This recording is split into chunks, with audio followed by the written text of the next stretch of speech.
guys, welcome back to another episode of Stay Hot. I'm Blaiden Kirk, joined as always by my two favorite co-hosts of all time, Matthew Sponhour and Theo Ash. And today we are coming to you with an NFL Draft listener mailbag episode. We asked you questions on Twitter, or we asked you all for questions on Twitter, and you did deliver. And before we get into it, I'm of course going to ask Matt and Theo how they're doing, but we've got 5 banger questions from the fans, so we're very excited, and one which would make a great trivia question, I think. So, Matt, Theo, before we get in, how are you guys doing on this beautiful Wednesday afternoon? I'm doing pretty well. I learned 30 seconds ago that there's a new Mario Kart game coming out because the Switch 2 got released, which is a big deal for me. Mario Kart, Madden, and 2K. There's a Switch 2? Yeah, they're making Switch 2. And they got Mario Kart on there. It looks like it's an open world Mario Kart. So I was just made aware of this development as it's one of the 3 games that I play. I've seen a lot of weeping and wailing about the Switch 2. I don't know anything about it. I feel like Nintendo fans would weep and wail if the Switch 2 was like something that could make you like teleport to other dimensions and just play the games there. I just think video games. A lot of video game fans. I think gamers. Afraid. The only one I get heated about the way people talk about Minecraft, man. That's my favorite game, man. I was playing that when I was 8. Don't talk about it like that. And then they get mad when there's a new wood type. Not me. Give me the new wood type. But I'll beat your ass in the new Mario Kart too, buddy. It is true that I think I'm 0-1 against Matt. Yeah, I think I've beaten you one time. So yeah. I cannot deny that I am winless. But yeah, I think I've got the best way to consume video games, which is basically not at all. And I'm not even mad at the new Maddens anymore. Like, I just buy them and just play them, and it's fine. I'm zen about everything that happens in the video game world. But okay, I'm looking at the comparison chart between the original Switch and the Switch 2, and I'm not seeing a whole lot of upgrades. I'm going to keep it very real. Like, if Nintendo people are being upset about this, they might be right, because I'm seeing lower battery life. And the only like upgrades being like they're using an NVIDIA CPU instead of the custom Tegra CPU they were using before. And now they can handle 4K gameplay and 120 FPS, and it has more memory. But they just have Mario Kart open world, and you can play as one of the cows from Moo Moo Meadows in the cart. So that's all you really need. And people are complaining. People are still worried about battery life and things like that. I don't know. It's just like people are worried about battery. I don't know. I can just see, like, for it to be $150 more expensive, like, there is not that much that is different than the original Switch. That's fair. I guess you don't have to buy it, though, would be the thing. But it is annoying when companies It's got 2 USB-C off. ports, though. It's got 2 USB-C ports this time. So, bang. Apparently, the man is texting that the games are going to be more expensive. That's no shock. It's come. I mean, inflation has just been too much for the games to be $60 forever, I'm afraid. That brings us to our second topic. Tariffs. Tariffs. Is today the day, or is it that the tariffs are getting rolled back for the 20th time? Because no, I think today is the day. And okay. I texted Cammie, who works at the news. Is the economy crashing or something because of some meme that I got tagged in? And she said, "Don't worry about it." And I said, "Okay, yay." Don't worry about it. But I do think never happens. Team is. I do think that those did take effect today, which, at the Super Bowl, there was a guy going around and asking the athletes about tariffs. Yep. And I actually thought that a lot of them were actually excited to talk about it because they were like economics majors in college, and like they actually could, it wasn't about football, but it was a question that they actually had opinions about. So when I think of tariffs, maybe there's one good thing that comes from them, and that is that some econ major athletes were delighted at the Super Bowl to flex their knowledge of charts and data and tariffs. That's the only good thing to come from. You come from the tariffs. That's what it sounds like. I mean, No, you're probably right. Maybe they're great, but that's not what all the data I've heard. Yeah, starting now, Stay Hot's actually going to be a $9.99 per month subscription to listen to. True, you have to all Venmo me now because of the tariffs for my work on Theo Ash on Venmo. Pay up.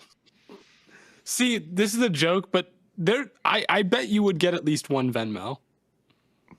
Oh, I better. No, no one should Venmo me. You're right, Blaiden. I probably wouldn't get a single Venmo. Not a single fan out there would even. I mean, we're just joking, but I did say my real Venmo, but I probably wouldn't get it anyway. I probably wouldn't get a single dime from the Stay Hot fans. One time I did that like 3 years ago. I was on live and I was like, if I put no one would actually Venmo me if I put my Venmo out. And someone in the comments was like, someone definitely would Venmo you. So I was like, okay, I put my Venmo on screen. I got like $60. I was like, dang. What? I mean, it's like a tip. Everything else gets tipped nowadays. So why can't we ask for 20% for our services of getting draft picks wrong? Where's your line on crazy tipping? Things? Where's my line? I will tip anything 20%. Like whenever they show me the screen, I tip 20%. I do. I usually don't have the guts to actually hit the no tip most of the time, but the less that they've done, like I do start to resent it a little bit. But I mean, I get it. Yeah, I get it too. What if you're going out to eat? What's your line there? Like, do you have a? What do you mean? If you're going out to eat, do you have a minimum? Or is like, but Blaiden, you're a big tipper. Just go ahead and say how much you tip. Oh man. No, I'm not going to say it now. Say how much you tip. No, that's what you want to talk about. Say how much you. I thought we all had minimums because like Theo and I are talking about 20%. 20%. I'm not going below that. Like 7%. 7. Nah, I'm playing. You're like $1. I was ready to accept that as a valid answer. I'm like, that's pretty low, I think. No, the 7% tip is like. That's like crazy. It's like insulting range where it's almost like a 0 is more honest than like, no, I tipped, and then it's like $3 or whatever. Yeah, but you spend $100 at dinner, you leave like a 5 on the table. It's like I kind of don't think it sort of depends. Like it's just whatever like even numbers are a lot of the time. Exactly. They're usually in the 20 to 25% range. Well, you divide by 10 and then you double it, and then that's what the tip is. Like that. Except for haircuts. If I get a good haircut, that's like 40%. Because you could have fucked. Like if you give me a bad meal or like a mid meal or mid cereal, like it makes no difference to my life whatsoever. If you fuck my shit, if I go to the barber and I get my shit messed up, it's like that sucks. It doesn't affect your life either way. That doesn't affect your life either because you wear hats every day, Matt. Oh, I haven't tipped. That's actually Jihaad, man. That's actually true, man. That's actually true. My barber's really cheap, so I always tip her really well, just because it's cheap anyway. So, my barber, my last 2 times is just Cammy cutting my hair when things pop up wrong. I'm like, I think my bangs are too long, and then she like, before I can even do anything, just like cuts them off. I was like, I'm sick of this mullet, and then she just cut it off. So it's like as problems arise, I start to. I remember when you had a mullet. It was a great era. You've had a lot of hairstyles. You've had the most of the 3 of us for sure. Just because I have the longest hair, so I just wake up in a new hairstyle pretty much. I need your guys' opinion, right? I need your guys' opinion. I'm playing possibly 5, but at least 4 shows between April 10th and 19th. Should I get my hair like cut? Yes. You should get like a mohawk. Mohawk, like a skinny one. Like, have you ever thought about changing it up? What if you did something crazy? I'm not doing a mohawk, dude. Don't get a mohawk. You could buzz it real. You're not a real rock star. That's what I was thinking. Like maybe I should buzz it again. But I think you should buzz it again. I think that'd be cool. But maybe those listening on audio have never even seen our hair, so that's true. Do you think there's some people that like that have never seen our faces? No, because of TikTok, but Like, maybe they didn't. Probably not because of all the videos of us. Probably Maybe they don't follow us on. Maybe they just found. they just found the Stay Hot podcast on Spotify and have never looked us up. Maybe, Like, but I think everybody has. But let us know in the comments, and let's get into the meat and potatoes of this episode. let's get to the meat and potatoes. A generation. Everyone's been begging for the 30-minute nonsense segment. We got 10 minutes. That's good enough. The first question that we have is from Marshall Living Good on Twitter, asking, which team do you think is most likely to trade out of the first round? And this is a particularly interesting question because currently every team owns their first round draft pick right now, which is not only rare, it has never happened in the history of the NFL since the 1970 NFL merger. We have never had a draft where every team owned their own draft pick, their own first round draft pick. I don't know. I guess my first thought is like the 49ers and the Rams usually hate their first round draft picks and are trying to jettison them at any opportunity, right? But like that strategy is dependent on like there being some sort of star to go trade for. And I just don't know if that's going to be the case for I don't see that coming together all of a sudden. The Texans are a team that constantly like values the volume of picks. So I think a team that like is looking at that more probably is more willing to do it. But it's got to be somebody probably later because I mean, there's been some rumblings about like the Patriots maybe trading down or whatever I've heard, but would it be all the way out of the first? Probably not. So I don't know. I think that's a tough question. Yeah, I think the teams that naturally come to mind for, they're going to trade back, definitely the Vikings because they have 24, they have 97, they have 139, and they have 187. Just 4 picks, 2 in the top 100 as it stands right now. Washington Commanders, not a lot better. They have 29, 61, 128, 205, and 245. So they have an extra pick, but they're both kind of in the 200s there. So those two teams could really look to trade back, and they are placed at the 24th pick in the first round and the 29th respectively because they both made the playoffs. And that's good range for maybe a trade back up to control a player's fifth year option, which we especially see with quarterbacks, it feels like when I think about like trading back into the first round, I think about Teddy Bridgewater to get that 5th year. The Ravens did it for Lamar Jackson at the 32nd overall pick, although it happens for all kinds of positions. I think the Chiefs did it with Xavier Worthy last year. They traded back up into the first. So definitely those two teams, the Commanders and the Vikings. I would guess on trade night, one of those two trades back, especially the Minnesota Vikings. And they do it with, I don't know who would want to trade up. Who is a team with a good amount of draft capital that's kind of probably near the top of the second that would be looking to kind of get a player back in the first to control that 5th year option, like you're saying. Well, the team with the most draft capital is the Browns.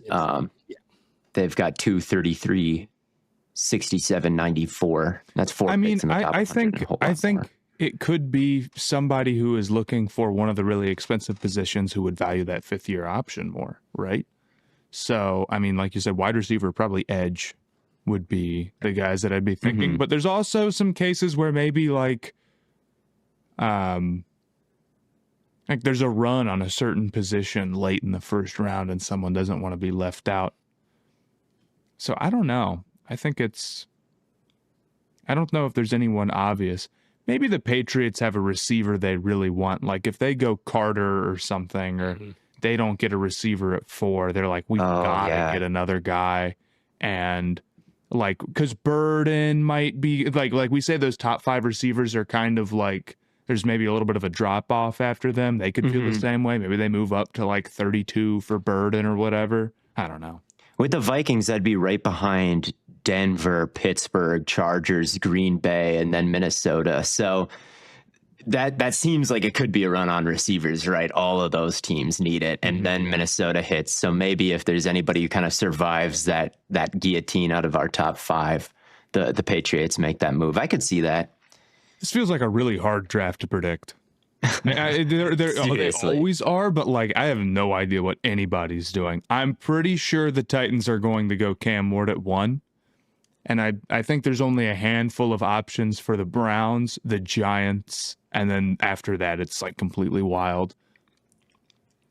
Yeah, and even Cleveland, I don't really know what they'll do. Like, Carter seems to be the consensus, but at the same time, they have Garrett and they have Alex Wright, who I recently realized has a lot of potential, and McGuire and Hall Jr. and... Yeah, a whole bunch of like pretty decent defensive linemen where it's like, well, maybe we should be talking more about Travis Hunter with them, or maybe they just are Shador, or maybe they're a trade back for something. Like even with them, like Carter just seems like maybe a 1/3 chance that it happens. Like it's sometimes you can get through like the top 5 and you kind of know. Brown fans seem convinced, at least on Twitter, that Stefanski is a big Sanders guy, that Barry is more of a Hunter guy, and that Haslam is more of a Carter guy. That's a lot of information for them to know. So just but that's like those are the rumors on Cleveland Browns. Interesting. Twitter. I don't know how much of that is accurate. You should go stir up Brown's Twitter by just like making some shit up and lying. You get enough followers, people. You could be. And Jim Schwartz is Jim Schwartz is actually a Jihaad Campbell guy. Did anyone know this? Heard Jim Schwartz is a big fan of Talik Williams and, at number 2 overall. This is just a rumor, but I'm hearing so and so and such and such. But Matt, I really like your New England trades up for a wide receiver with like Minnesota, or maybe they use Minnesota as 1 point and then maybe they try to trade up one more time to get ahead of the run on receivers, which would make even more sense. But kind of using that kind of as a leapfrog point could make a lot of sense. I like that. Yeah, so that's not a bad way to go. But yeah, no one at this point has traded out of the first round, and it could be the first time ever where every team has owned their first round draft pick through the draft. I doubt that actually ends up playing out that way. But that's how it stands right now. Our next question is from Anish, THKR, asking, who is y'all's favorite late round pick, like consensus mocked past 150, day 3 guys that we think are pretty good value? I have one guy, but yeah, go for it. I was kind of enthralled by Kobe Bryant out of Kansas. I think I was watching him against Travis Hunter, and he did get cooked a couple times, but he just looks like a guy that just loves football, man. Like he has a certain tenacity and like fiery, competitive physicality that you don't see a lot, especially like in the later rounds. So like I think if I were an NFL team picking in day 3, that would just be a guy where I would feel very comfortable finding a spot for him.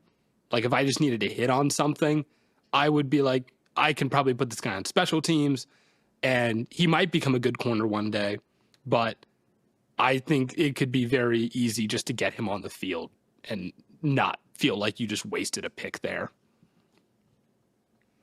Yeah. Was he the guy who was pressing Travis Hunter in that game so much? Yes, dude. Like, he just doesn't care. He just wants to get after it all the time. And he'll lose sometimes, but he loses and it's short memory. He's right back on, like, in your grill. And I love that, man. I like that. There's one guy for me that I don't know if I should even say him because he's kind of fallen off since the combine, but I do like his tape. It's Jonah Monheim from USC. He's a center. Oh, that's right. Yeah. So he is currently the 430th 31st Oh my God. ranked prospect on the consensus big board. And it's because his arms are so egregiously short. Like, How short are we talking? let's see. They are. I can't even find his RAS score anywhere because Okay, they're 30 and an eighth. yeah, it's not good at all. It's not good at all. And it's so clear on film. And he used to play tackle though at USC. He's played all the positions across the line. Dude. Playing tackle with arms that short is actually insane. And of course, he moved to center by necessity because his arms are just so horribly stubby. But man, if he had longer arms, it would be a problem. It would be a This guy major on the problem. stretcher ASAP. Yeah, seriously, we do need to stretch him out. Like, I don't know if he'll ever be good because he'll get outreached just constantly. But his ability, he's so comfortable in uncomfortable situations that he can almost kind of make up for it. And like, he did a pretty good job versus like Kenneth Grant, for example, at Michigan when they played Michigan. He does such a good job to maintain like a crazy wide base. And I'm talking crazy wide. He'll look like a frog, like legs fully splayed. His knees are like an inch up off of the ground. And like, that's how he's holding his block. Like he's got these really interesting athletic positions that he kind of gets himself into to stop guys to make up for the lack of arm length. And he does do a good job just kind of circling his arms around, like looping them inside and tight, and then like bringing them up and really getting on people's shoulder pads and latching onto them. So he, to me, has some skills, like really good feet that anchor. Like he's got the size, and he lit up the combine. I mean, RIS doesn't take it doesn't take arm length into account, I don't think, which it probably should. But he had a 9.97, I think, which ranked Really? third out of all centers. You know, not to call the combine like bogus or anything, but did you see that thing about like everyone's arms measuring short? Like everyone's arms were like half an inch to an inch short at the combine compared to their pro day, and that it had to do with how they're measuring. And it's like the scouts themselves making the measurements, not the schools. Maybe it's possible that like he got a bad measurement and his arms are still very short, but they're not so like egregiously short that he's unplayable. Like they're a little bit longer. You know what I mean? When we watched him in Vegas, I thought he was really good as well. And I'm seeing him on Tankathon at like 151, and his or like a little bit higher, I think. And they're big boards, and maybe they haven't adjusted theirs, but he's not totally out of it in terms. 151 is a lot better. I was on the mock draft database, and maybe that gets inconsistent once like players just never get mocked in the first round. Like, are they just going off like who gets mocked? In which case, Mannheim would never get a first round draft like mock. So it could just be like once you get past like the top 100, everyone's just kind of in a jumble. Has him ranked at 184. Mm-hmm. And PFF really likes him. They've identified him in some sleeper articles that they've made. But like you said, Matt, at the Senior Bowl, I mean, he was just racing out in front of everybody. Absolutely. Like Yeah. he reached linebackers and would swivel his hips and really seal them off. And it's like, those are the kinds of high level blocks that can make a run really spring. And I think he plays his game. He knows his arms are short and he looks to recover. He never really overextends himself, despite the fact that he's always like playing so low.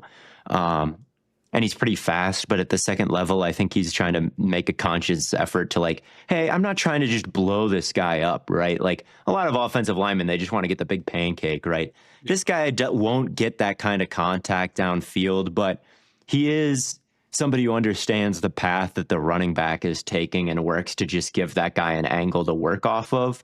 So, and I cannot find this RAS number. It talks about it it might actually not be the third best of any center ever. I like Googled it and that's what came up, but now I'm not really seeing it. So I should do more research into exactly how Eli Cox is the guy with the 9.97, not him. It's just in the same thing. So I'm sorry about that, everybody. But he is good. All right, even though that was a very messy scattering report. If you can get him at a huge discount because of the arm length, I think he could develop into a pretty solid starting center for you because he's really got everything else.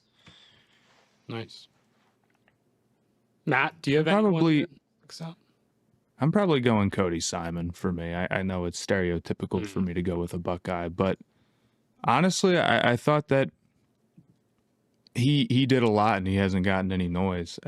He's seeming like a pretty good athlete. He's a little bit on the lighter side, but I thought there were times where he did a really good job shooting downfield, even though he is undersized, because he's just one of those guys who can like dip his shoulder and attack downfield. And Knowles used him a ton as like the guy they were stunting for, essentially, because of this, because he's such a heat-seeking missile. And while that's not necessarily like, I don't know, the most like important aspect of a player, I do think there's going to be a role for him at the next level, especially since I thought he held up pretty well in coverage too, and I thought his movement skills were good.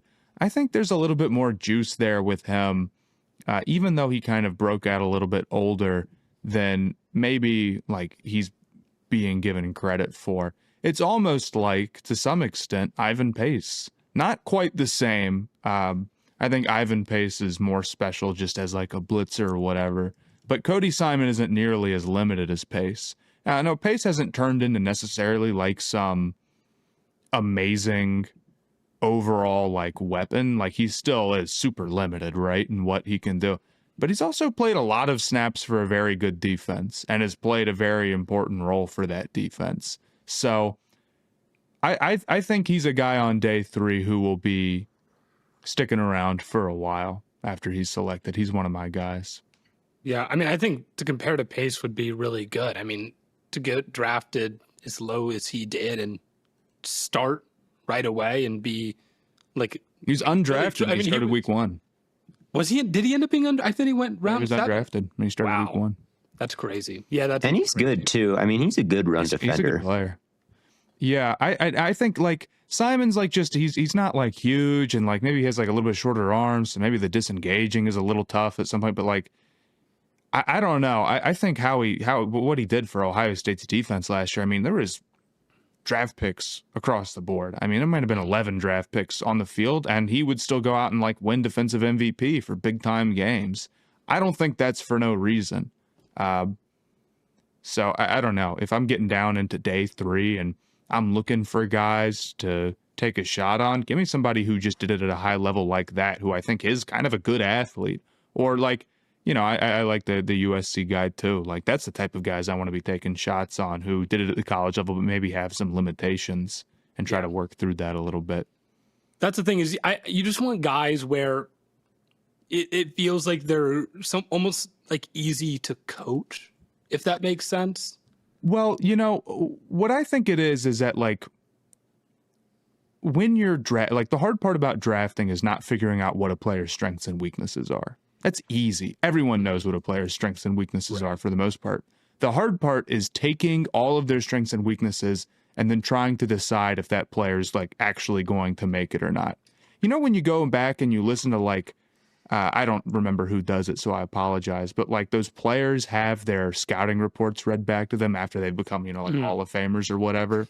Yeah. And they'll go through it and you're like, well, they're not wrong about the weaknesses. It's not like this guy is all of a sudden an entirely different player. It's just that they were able to overcome it with their strengths, or like they happen to fit into this certain archetype that just works, you know? Mm-hmm. So I think that's like, when you're looking at the draft, you're asking yourself a lot of the times, can that work at the next level? Can this overall skill set work at the next level?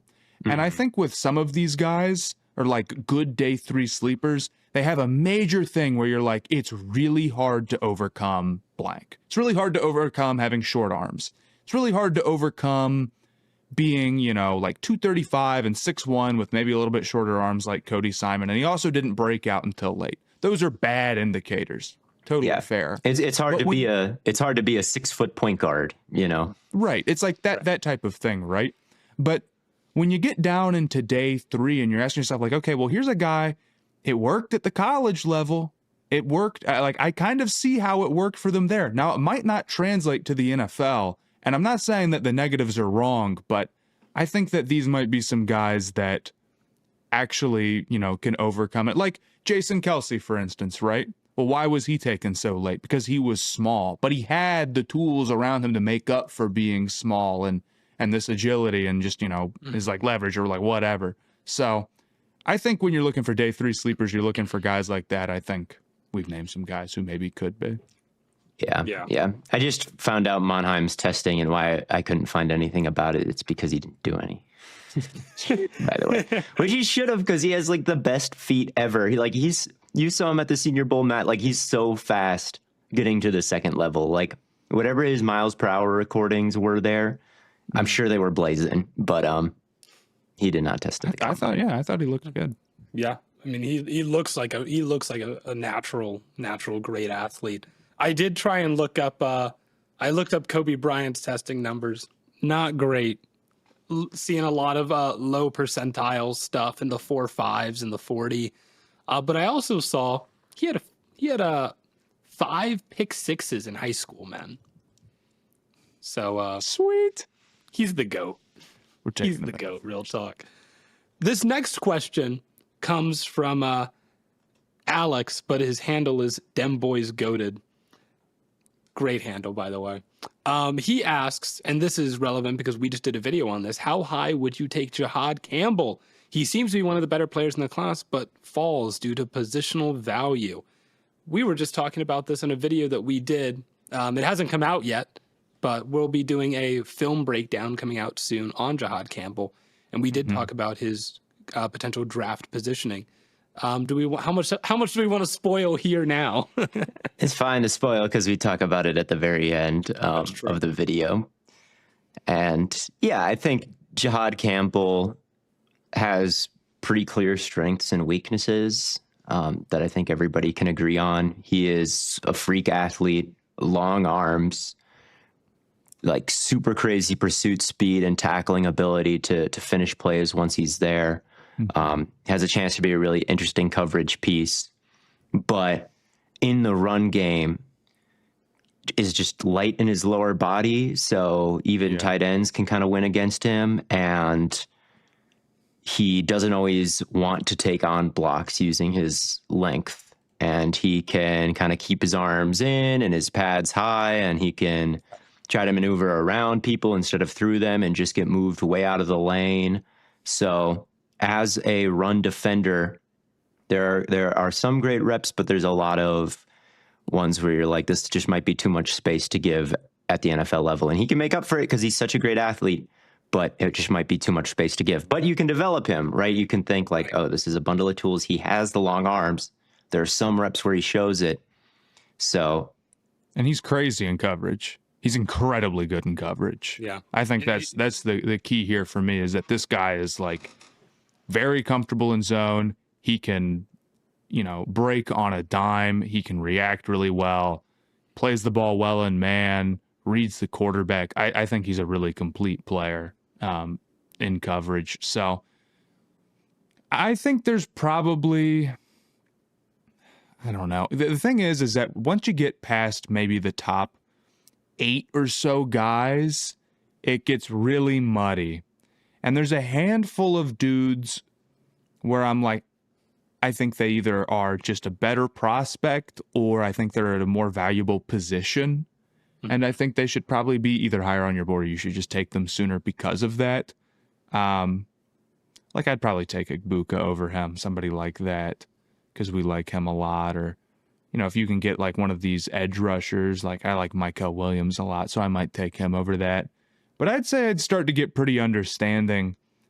Even at the back end of the top 10, I could say that for a lot of players, but I'd start to feel good about it maybe around like 13 or so. I like him a lot. I think he's got tools. But I also think the middle of this draft is like not particularly strong.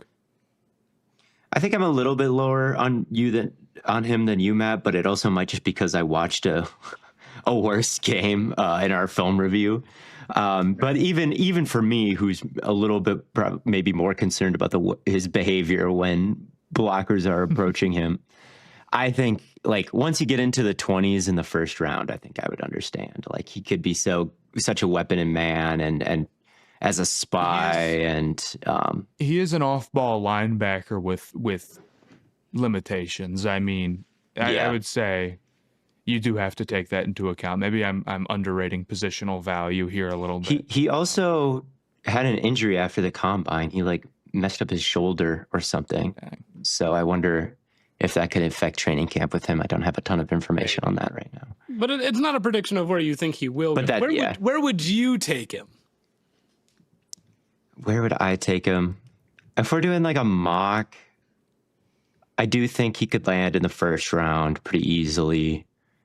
I think he's easily a first rounder. I won't lie. Yeah. Like there's 32 players more interesting than him. I think Baltimore next to Roquan Smith as a will could be interesting. They tried out Simpson last year. Very cool. Yeah. They tried out Simpson in that role last year. And the thing is, like, he's just as much of a athletic freak pretty much as Campbell is. He just has really bad eyes reading his keys at the line of scrimmage and just was generally getting cooked last year.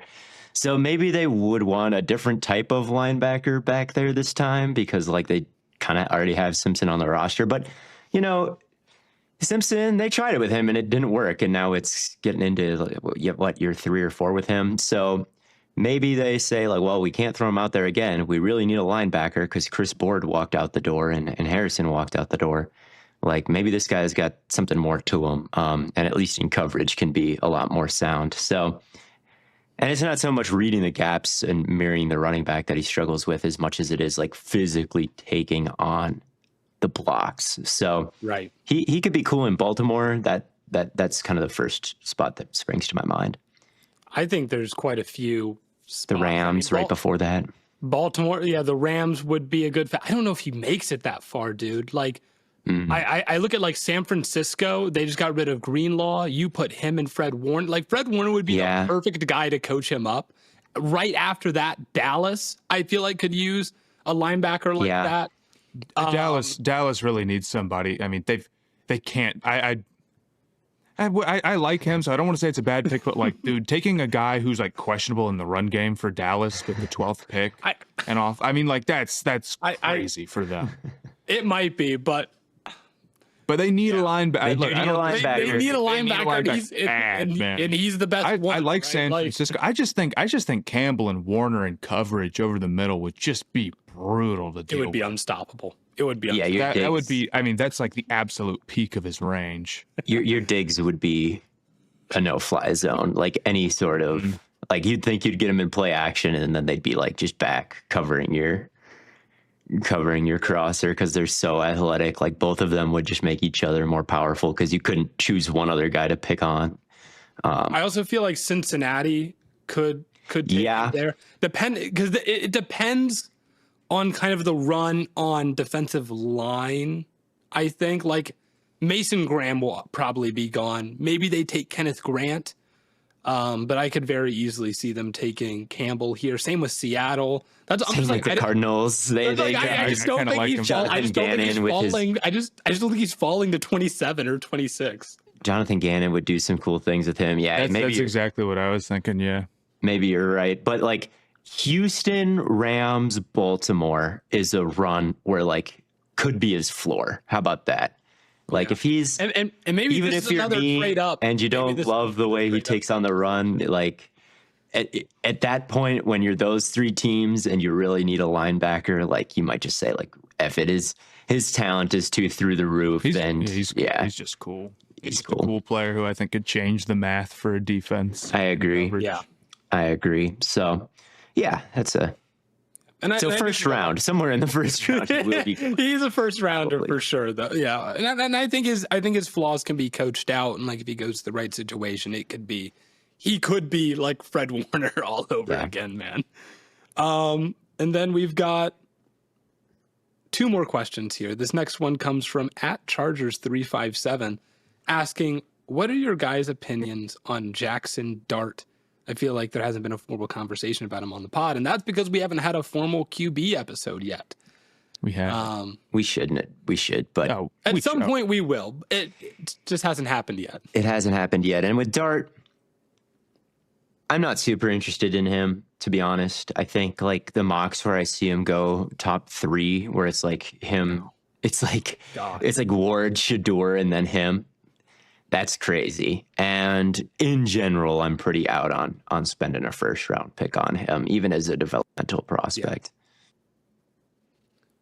I think there's only one quarterback in this class worth a first round pick, and it's Cam Ward pretty easily. Like anyone else, I'm just like not interested in. And Dart is included in that. To me, his mechanics are a huge mess, and it really, really impacts his arm talent. And I just don't think he throws a very pretty ball at all. Like, he's inaccurate frequently. His balls can kind of die on him down the field and just arc in places that they shouldn't when he has to put zip on them. I think he really leans his torso when he throws, and that can throw off accuracy when you're really leaning. You want to stay kind of straight and tall, like Tom Brady or something. And I also think that he doesn't have that whip-like motion in his starting from the ground up, like through his torso, through his shoulder, through his arm, that generates velocity. Like, he's very just kind of all in one piece, moving his arm and hips and everything forward. And it really, really impacts his placement and velocity, plus the leaning. Plus, I think he's on his toes a little bit and not drawing as much power from the ground as he could. Like, so yeah, as an actual thrower of the football, I think he's just kind of a mess. And he can run it pretty good. And like, I do think his arm, if he like fixed all of his mechanical issues, like his arm wouldn't like stand out as being bad, I don't think, but like at the moment it does. And so it's weird. Like I watched some of his what did we call it? His explosive cut up. And his explosives cut up, yeah. His explosives cut up. And I get why people like him. I do. Like, there are some plays in there where you're like, oh man, I kind of see it. But then you get deeper in, you get like 5 minutes into the Just Bombs Productions video, and you're like, oh, all of these throws are like the exact same. It's like, well, Ole Miss runs like one of the most below offenses in terms of quarterbacks. And that's the first thing here. I agree that he can run. Like, you see what's happened is that this is a guy who can run, and he kind of has like a big arm, and he's willing to like throw the ball and like layer it a little bit. He's willing to try that. I'm not saying he's always accurate with it, but he's willing to attempt it in a way that I think like some of these quarterbacks you watch and it's like, you're not even like, doing anything or even trying anything like NFL level. But I agree. I just don't think his accuracy is that great. I also think that like, I almost I think about Bo Nix as a guy where it's like he was kind of in a phony offense, and it's like, how has it worked for him? Because he looked good last year. But the big thing about him is that he like takes no sacks. Bo Nix was great at avoiding sacks. Dart, I don't think has that same plus. I think his ability to deal with pressure is fine, but it's not like particularly good like I think it was with Nix. And that's the same with Penix, and that's why I think some of those guys are maybe going to like be able to stick around for a while. I'm not as high on Dart. Definitely. I don't love his behavior in the pocket. I think he's good staring straight down the barrel, and like someone is running right at his face and is going to hit him. Like versus Georgia, they could not get a stunt blocked. So it was either adapt or die for him. And he stared down the barrel of some stunts, and he threw the ball, and he was accurate for some of them. Like he did a pretty good job on some. Now he threw a pick on one, but again, I don't think it was totally his fault because there was someone coming unblocked right through the A gap. So I think in that situation, like you see the like stand in there and be brave trait, but the like go through your reads and kind of stand strong and like don't scramble into pressure trait when the pocket is like just slowly constricting more than like one guy is like running at him free. Like when the pocket is slowly constricting, can he stay in there, go through his reads, like make the correct decision on when to tuck it and keep his eyes downfield and all of these things? I do think his pocket presence leaves a lot to be desired. Although he's a very like strong runner in the open field. Like he works off of his blocks. He runs behind his pads. He's fast. Like he's a real weapon carrying the ball. And he, you know, you do sort of see the like Brock Purdy to him, where it's like he's kind of can gun it over the middle under some pressure, and he can make some people miss, and got that playmaking ability and like just enough rhythm and, you know, to kind of make a pro offense work if you can kind of make things easy for him. But in the first round, like absolutely not. Right. Yeah, round 3, I think I'd start to feel okay about a Dart. Him and Sanders to me kind of have the same like pocket management issue. Theo, the scrambling into pressure thing is really what it sticks out pretty. Dart is more up than back, and Sanders I think is totally back. Watching Sanders turn his back to the defense makes me cringe every single time. I'm like, dude, stop. Yeah, I don't hate him as like a dart throw type of pick in day 2, but like when he's getting mocked at like, again, 3rd overall, it just kind of feels like, well, what if? I mean, he's not as good as a prospect as Bo Nix, like or Penix or any of those guys, where it's like we were surprised that they went that high, but like, or that many quarterbacks went that high, but I just think the lack of accuracy and the lack of being able to deal with pressure makes like him coming from an offense that's kind of like easy button for quarterbacks versus Nix coming from an offense like that are still two different things. Yeah, is he even a Rattler level prospect? Like maybe it's something more like that, or he feels straight out of the 2022 quarterback class with Corral and Pickett in them, or like a Sam Howell. I've said it once, I'll say it again. If Matt Corral doesn't get to start in an NFL game, Jaxson Dart doesn't get to start in an NFL game. Jackson Corral was at Ole Miss, right? Yes, he was. Yeah, he was probably better than Jaxson Dart as a prospect. I honestly you don't care. Don't have the bandwidth to remember the Matt Corral days at Ole Miss. I think he had a better arm and was more accurate. Matt Corral's arm was really good. It was really good. He seemed like just a better athlete. But at the time Corral was there, the offense was even faker, I think. No. He was just an RPO and go guy. Like I didn't see, like there were some I was pleasantly surprised watching Dart. I'm like, okay, this isn't as tough to evaluate as the Matt Corral days. Like he is like he has like a backside dig that he could throw to here, and he's not. Yeah. But anyway, he's not throwing it, but he could. He could. He's running straight ahead into the A gap. But also, Theo, I love that you brought up how he throws with his body. Because I'm like, I see some of these go balls or some of these like deep posts, and he's literally just like launching his whole body to get this. It's all in one piece. The one piece is real, and it is Jaxson Dart. He just, it's his hips and his shoulder and his hands all moving forward together.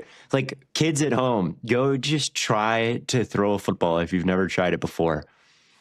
Rotate your hips first, and then your shoulder, and you'll feel this whip-like motion in your body. And it's very important, that whip-like motion. And with Jaxson Dart, it's just nowhere to be seen. But he's got a built lower body. Like he should have a better arm than he does because of this. I don't think he's got him in some yoga classes or something. That bad power. It's not that bad. It's the mechanics that are bad. There are times when he's like on the run and he like throws something and it's like looking more natural, and it's like, wow, that was really good. And then there are some times where it's like it skips off the ground on a crosser. It's like, bro, it's because you threw it so wonky. Like it's I've not seen him an arm. complete good passes. Do it like even in his explosive play cut up. I definitely get it. Like I Yeah. understand why he's up here. Yeah. Third round. See if you can fix the mechanics and get a. We'll have our Brock QB Purdy episode plus. soon, and we can go more in depth. More in depth, yeah, sure. Cam Ward, Shador, Dart, Milrow. Milrow. Milrow's interesting, but yeah, that's Milrow again, also probably not first round interesting.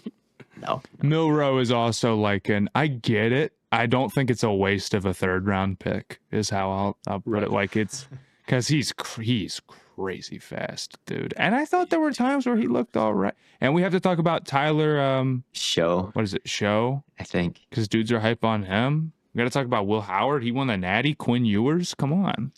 Quinn Ewers. Quinn Ewers. We've talked enough about Quinn Ewers on this podcast. Yeah, talking a lot about him.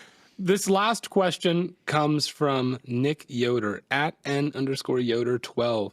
And Theo, this question is mostly for you. It seems like from some comments from the Packers front office, they aren't looking to take edge in the first round. If that's not the direction they go, who would you think they take? I'm familiar with the comments this person is talking about. What are you saying, Matt? Oh, I'm thinking they're probably gonna have to go quarterback. Oh, I Not see. looking It's good for. derailing my whole flow for a cheap joke. I'll never forget. Sorry, go ahead. My fault. I'm just kidding. It is. I just said I don't know what comments Gutekunst has made. I have not been locked in on all these Packers press conferences, but let's say they said directly, we will not be looking at edge in the upcoming draft. Mm-hmm. In fact, we have not spent a single second scouting them. What position would I like them to take in the first, and where do I think the Packers' needs are? I'm always down for them to take an offensive lineman. I mean, everybody is pretty versatile on that team, and can kind of slot in a bunch of different positions. And I think it's always just good to feed that machine. Just keep feeding them bodies. And if somebody goes down and you're ransacked by injuries, if you can just keep putting in versatile, talented offensive linemen that could play tackle or guard or center, like Elton Jenkins.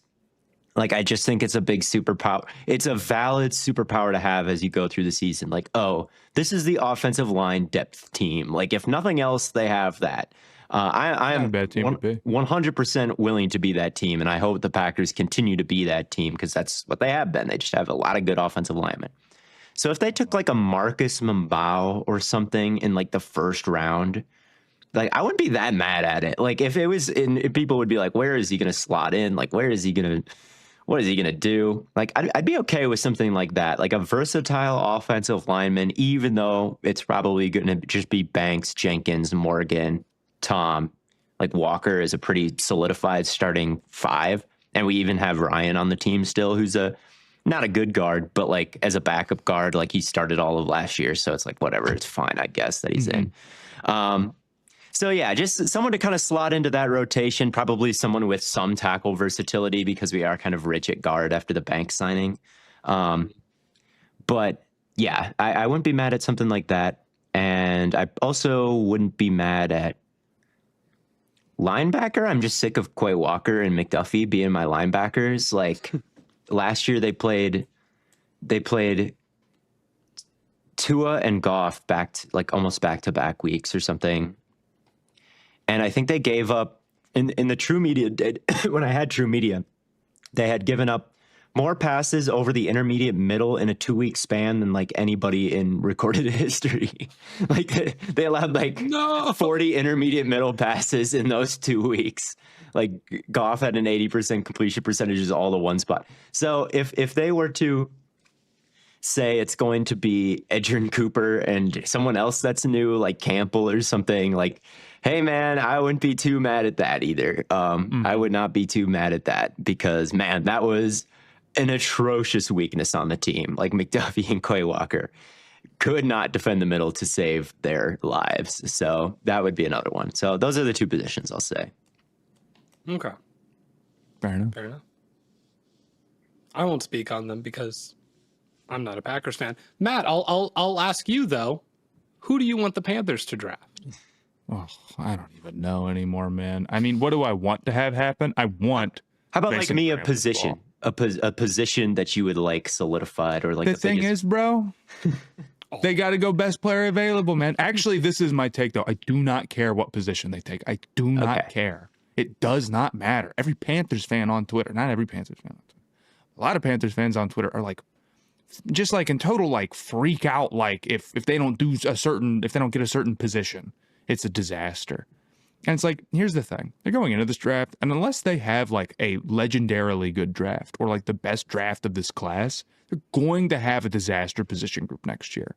The secondary is either not going to be what it needs to be, or the linebackers are going to stink, or, I mean, edge rushing isn't going to be very good, or maybe the receivers don't have like a true 1A if Leggett doesn't take a step. Like, nothing is going to be perfect. Like, no position group looks like good on paper, like perfect, flawless, outside of like offensive line and maybe running back. They're probably looking pretty good at.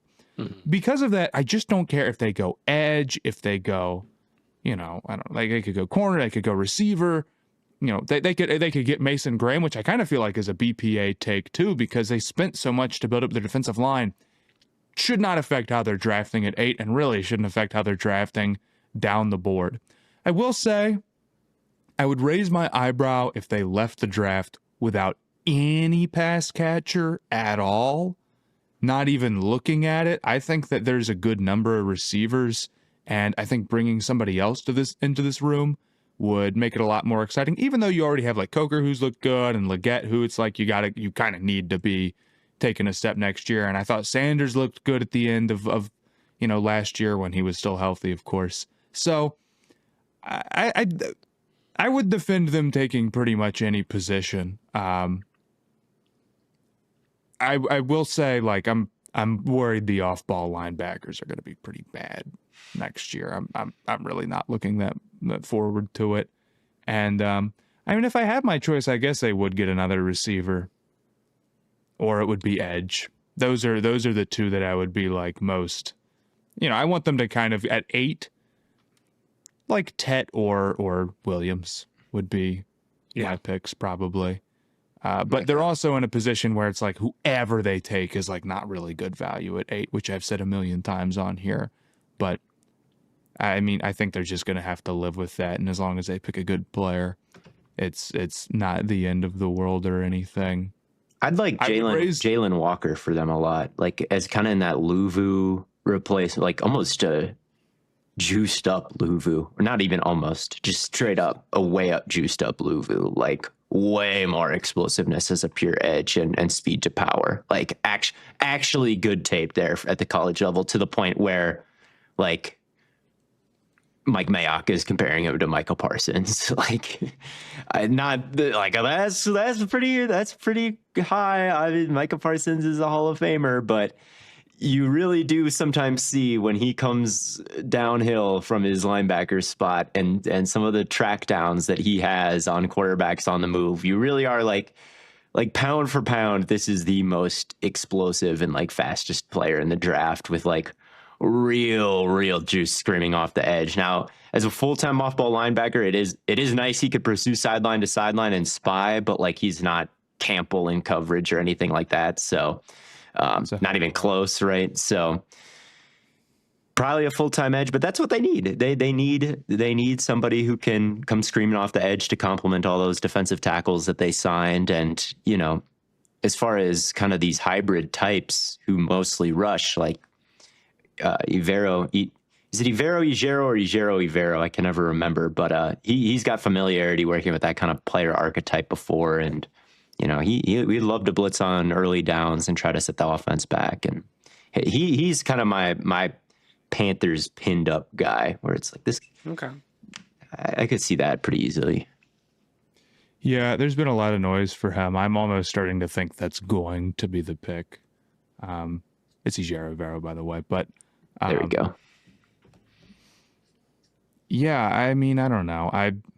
I'm gearing up to defend them is how it's looking. I think there's a number of guys where I'd be like, yeah, that's a perfectly fair shot. I just don't have like the strongest feelings about the tier 2 guys where I'm like, this guy sucks so bad and this guy is so awesome. I think there's like, you know, I could get down with a lot of different dudes, honestly. Yeah. The only positions where that's not the case is like if they took a quarterback, obviously, or if they took Genty, I would be down. But I would be like, what were we doing at running back, paying a guy and drafting someone last year? But I don't think that's if they took Genty, you would be. That would be so funny, dude. That would be awesome. It would be right to be mad about Genty as good as Genty is. You'd be like, why the fuck would we draft him when we have 2 good running backs? That would be that would be a disaster pick. Honestly, like, why would you ever do that? I'd be in his corner from second one in spite of that.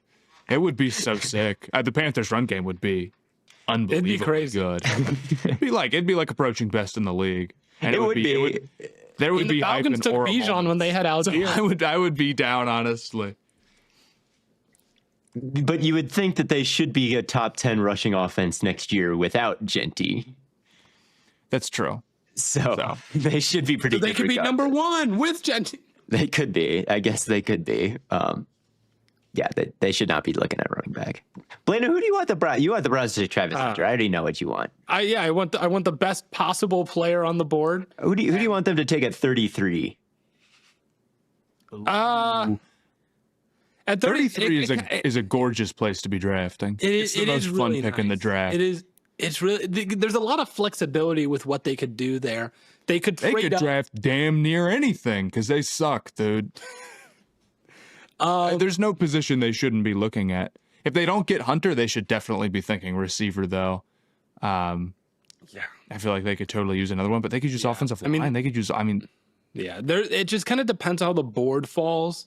Like if it's more of a receiver heavy first round, then maybe they go offensive line there. I love Talik Williams, man. He would be there. That might be a little early for him, but like I think he's just going to be a good run defender. So I don't know if he'd be a scheme fit with Schwartz. I feel like he just wants a bunch of one-on-one winners. Yeah. Like if you're going to be blitzing that much, everybody should be able to win one-on-one. That's fair. You know, I don't think that's a crazy take. Like it sounds like kind of non-analysis almost to be like they really should just play the board. But like they're a team that won 3 games last year, and you could use a guy like practically at any position. Especially when you're picking at a pick where at 33 where you get to sit all night and be like, look at all these guys who were supposed to go in the first round but didn't that we can get. Like really, truthfully, honestly, the best strategy is to take the guys that were consensus higher that are falling. That is a actual good strategy. And a team like the Browns probably shouldn't be sitting here saying, well, this is our biggest need at 33. My hope would be my like dream 1-2 punch at 2 and 33 would be Travis Hunter and then Travion Henderson. Ooh. I think that would be, I think I would be extremely happy. The offense would have a lot more juice. I'm going to hit y'all with a take. I know we've already talked about Henderson. I think one of my strongest draft takes is that he is incredible. Like this is too much. The borderline first rounder for Henderson. No, he gets. He's just not. Is it just injury? It's not just injury, man. He really does not have that great of contact balance. He really is not like his vision is not that great. I understand why he's interesting because he's got this great speed and he looked a little bit better. Like last year was easily his best season, and like he can really block. He can really block and he can really receive. So it's like you've got this like all around guy, but I just don't think he has like the straight up rushing talent that like a Hampton does. Like it's night and day. I would be happy with Hampton too. Like Hampton I think is really good, but I do like Henderson a good bit more than Judkins. And I just think that you've got to be like a difference maker with the ball in your hand running. Like I know his numbers were good last year. I know he had more than Judkins, although I think Judkins was more of a short yardage back, and I do like Judkins I think has a little bit more power and physicality. I just think at 33 that's rich. How about this, Blaiden? I know what you'll go for. Yeah. Hunter 2, Milrow 33. You happy? I wouldn't take Milrow that high. I would not take Milrow at 33. No, dude. I mean, go for it. What about at what 67? I would take Milrow at Whatever you 67. guys say. Yeah, I would take Milrow at 67. I Here's think the thing. Milrow's an interesting guy. Like, I think he's a very interesting prospect. Like, the athleticism is great. His arm is huge. But, like, dude, some of his mistakes are just so bad.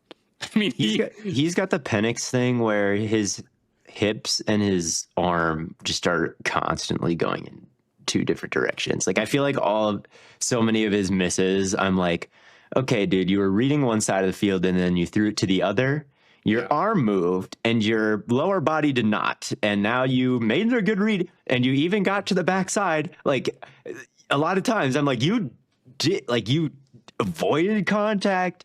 You stepped up, like you got to the backside, like you're so fast and your arm is so big, but you are so unaligned and you just missed this obvious throw and your hands are 9 inches and you threw a pick on this play. And unfortunately, that is a lot of his tape, but like there still is some real upside there. He has a bazooka arm and he's fast. And That would look. It would be Hypnora moments from Hunter, Henderson, Milrow. That would be cool. I would support that if I was for the Browns. That would be a really It'd just make them more interesting than what they are now. Like that would be. It's also not a bad idea to just offense max. Well, here's the other thing that we got to start pushing. Yeah, Titans are going to go Ward at 1. All right. Browns are wrong if they don't take Hunter.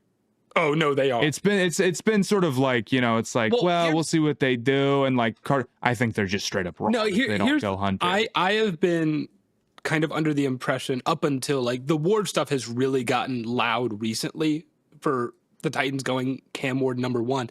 Like I was just like, oh, the Titans are gonna they should take Hunter at 1. And so I'm like, okay, the Browns, I'd be happy with Carter, I'd be happy with Graham, Genty, Campbell, Will Campbell.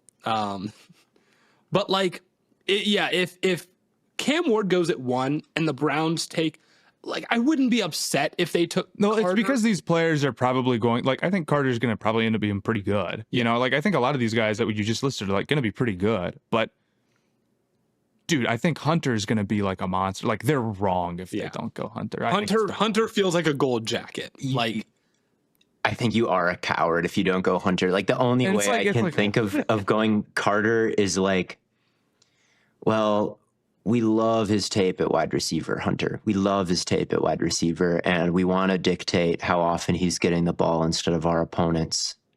But we don't. He has the body type of a corner, and like he's more refined as a corner. And your thought would just be like, well, I just don't know what to do. Like that's why you pass on Hunter is like you talk yourself into these circles of like, well, I'd rather take and that a would guy be that would be a classic Browns maneuver. It would be. The only thing that I would like be really upset about is if they took Shador. Like that would actually irritate me. Anything else I will pretty gladly. I don't hate Shador. I really do think like if he can get the ball out quick, like with the accuracy and like he can read the field, like I could see how he could be like, we go into the rookie season and he's not like a disaster. Like I think he could end up being a solid quarterback. I'm not taking a quarterback number 2 overall to not be a disaster. It is like you're taking Teddy 2 overall. It's wrong. Yeah. It's like, sorry, dude. I'm not quite that high on him. It's different if you're the Steelers or whatever and you're picking at 20. Sure. Is that not, to me, this is the I know we're kind of running along and running off on tangents, but I can't stress enough how dumb the Steelers are right now. Like they're not doing anything at quarterback. And well, apparently I think Tomlin had some quote about like they're fine rolling out with Mason Rudolph. No, you're not. You're not fine if you do that. It's over if you do that. Yeah. It's apparently the same issue, and it's hear back from Rodgers, and they just like really? What is what is he thinking? What are they thinking? What is like? You don't want someone who's like trying to work themselves up to 51%. Then I mean, look, don't get me wrong. If they got Rodgers, I'd be like, that is so much better of a play than rolling in with Mason Rudolph. And I get it, like it's just a bad year to need a quarterback, But they didn't get Stafford, and it's like, you guys really didn't outbid on the Geno trade, because like that kind of would have been I'm saying, dude, that would have been the most serious thing you could have done. I would have given up a I like second it for DK, Geno pretty but easily. Like, yeah. So Yeah, I'd be so much higher if it was Geno on that deal. Like that'd be so much better. But maybe they didn't know that he was even available. Like I said a couple episodes ago, like really it just think they happened do so not fast, think it's a big deal. They just think they can win without a quarterback. And it's like, I like Tomlin and he's a good coach, but it's like, dude, you can win, but you can't actually do anything in the playoff. You're just not going to go on a run with a bad quarterback. That's just not. It's year. Yeah, it's like it's like if you're going in with the game plan of we're going to have like a negative at the most important position, it can happen if you have like a legendary defense or you have a backup who. The thing is that Nick Foles played good. That's the thing, is that, Foles was the backup, but he got hot and played good for a handful of games. Whereas, if you're counting on that to happen, it's not the same at all. So yeah, they and their defense is just getting older and older. Like all the guys who have carried them to these winning seasons. TJ Watt, like he took a step back last year as a one-on-one pass rush winner, and Cam Hayward, it was elite last year, like maybe the best season of his career, but he's pushing 50. So like just a few, like it's very creaky, old, rusty beams that are preventing this from really bottoming out. The thing is that like I could get it. I could get just being like, we're going to be the bad team at quarterback because I think the class looks better next year. I think it will be better. And it's like, maybe you're bad for your. There's no one who tanks in the NFL, but maybe if you were, it's not bad. It's not bad. It's not a bad thing. It wouldn't be bad to just be picking high. You don't have to trade up. You can actually just like have your choice of a quarterback, even. But that's not what they're doing. And then they traded for DK Metcalf. They're keeping Pickens. Like they have this all-star receiver room where. Like they should be throwing bombs all year. Like they need Rodgers. They need his go ball ability. It's like the one throw that he still has in his bag that's good. Like they absolutely need Rodgers. Just keep Russ around because this is like the perfect situation to have him. Like two. I'd rather have Russ than Mason Rudolph. Yeah, like I don't get it. I don't get it. But what do I know? I'm just a guy. You're 100. It's fine to extend the podcast to yell about the Steelers because they are. I made too many videos about it on TikTok. I made one. I've made like 3 videos in a row about Justin Herbert. It's okay. Really? What have you been saying about Herbert? I've just been like defending Herbert versus Burrow recently. Again, it's been a dying fight, but no one believes me. When I'm like, Herbert's just as good, man. Like there's this weird like consensus among a lot of NFL fans that Burrow is this like otherworldly level football player compared to Herbert. It's like there's a chasm in terms of like Burrow is just better at everything except for like arm strength. And I'm like, that's just not true. Like maybe Herbert can throw with more touch sometimes. Like if there's like a piece lacking from his game, it's that. But he can do everything. Like he can access all parts of the field. Like there's nothing lacking from his game that's like making the Chargers worse. It's just like they're just gonna have to like make a Super Bowl. They're just gonna have to do it. Yeah, it's just what it. I mean, there's no other way to win that. And he really is hypothetical, man. And it's such a valid hypothetical because. Like you can just say, imagine if Herbert had T. Higgins and Jamar Chase instead of Quentin Johnston. Like that would definitely have a very real impact on how they both perform, right? And it's already somewhat similar, right? Like over the course of their career. I looked up their career stats; they're like identical. Like Joe Burrow has a higher completion. Joe Burrow actually has the highest completion percentage of any quarterback in their career ever. Shout out. I did not know that. He does, yeah. But Herbert has more yards, more touchdowns, and I think Burrow has fewer interceptions. But like their stats and are the sacks are a big deal. Sacks are a big deal. I mean, between the two of them. People will be like, well, Burrow never has like bad stretches of games. I'm like, the Bengals have gone 3 straight seasons starting off with losing records. This year they started off 1-4. the season before they started off 1-3, the season before they started off 2-3. And like Burrow takes a lot of sacks in these games to start the season. Herbert doesn't have bad stretches of play. He has bad one games that happen one bad game in a certain month of the season, and that prevents him from being a stretch of bad games because he goes home. But yeah, I mean, beyond that, he doesn't like. I have since Herbert was a rookie. There's never been like I'm like, man, Herbert really played bad this month. Like that never happens. Yeah. So not that it happens with Burrow really, but they're like number 4 and 5 still. Yes. Like however you want to slice it. Yeah, but some people think Herbert's like not top 10. I'm like, you're stupid. Like you have no idea. That's crazy. It's insane. That's but crazy. I digress. We can get out of here. Yeah. Let's get it. Thank you all so much for tuning in to another episode of Stay Hot.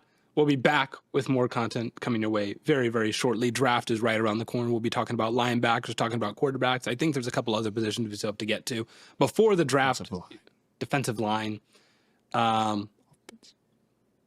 Offensive line. Yeah, we did interior defensive line. Yeah, we got to do like the interior offensive line. But thank you all so much for tuning in. And until next time, as always, from your favorite fellas at Stay Hot, we'll catch you on the flippity flop.